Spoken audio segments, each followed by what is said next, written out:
During COVID-19, so many things changed for families across the world. Whether it was in public or seeing your family, really just things are still changing from 2020 to today. The pandemic's still going on, so we don't really know where we're going to go from here. Hopefully, things go back to normal soon.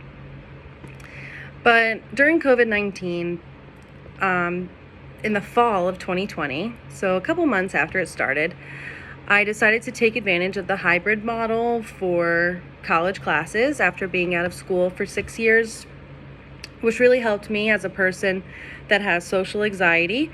Instead of jumping in full force, I was able to do the Zoom classes after work in the evenings, which really accommodated my schedule and my style of learning.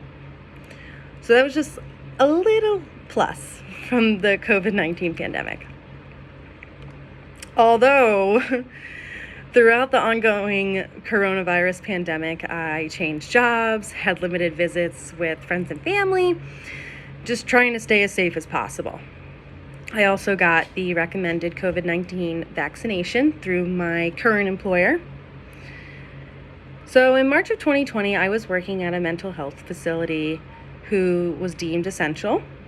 Other mental health clinics had the option to work from home, and so did certain employees within the practice. But the clerical staff were to remain in the office every day,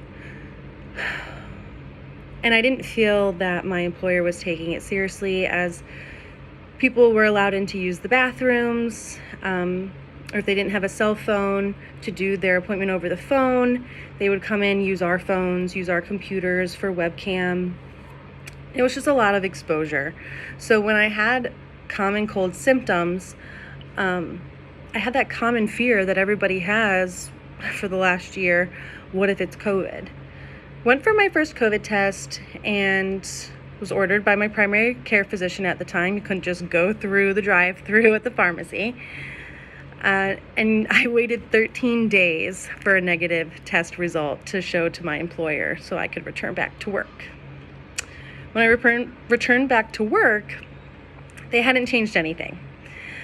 So the risk for exposure was still completely relevant.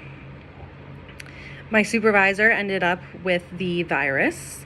She was in the hospital, and because I was close contact with her, I was sent home again to either get a COVID vaccine or get a COVID-19 test or quarantine unpaid for 14 days. So with the constant exposure and being sent home unpaid, I just decided to leave the practice.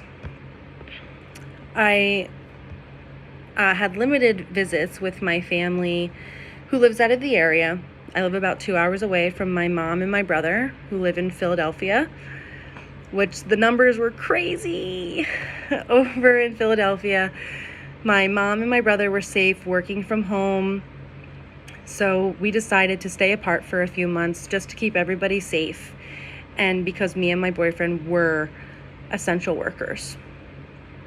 My grandparents also spend the winters out of the area, so when they returned, my grandfather was receiving chemotherapy, and we also decided to hold off on visitation with them.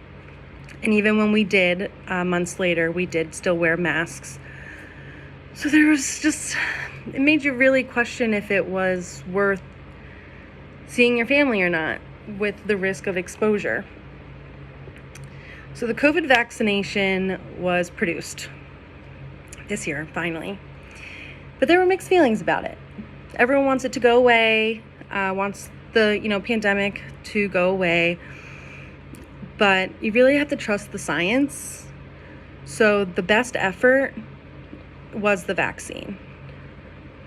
And even though after months, it is proven that there's other strains or you're still at risk for COVID with the vaccination, it's less of a risk.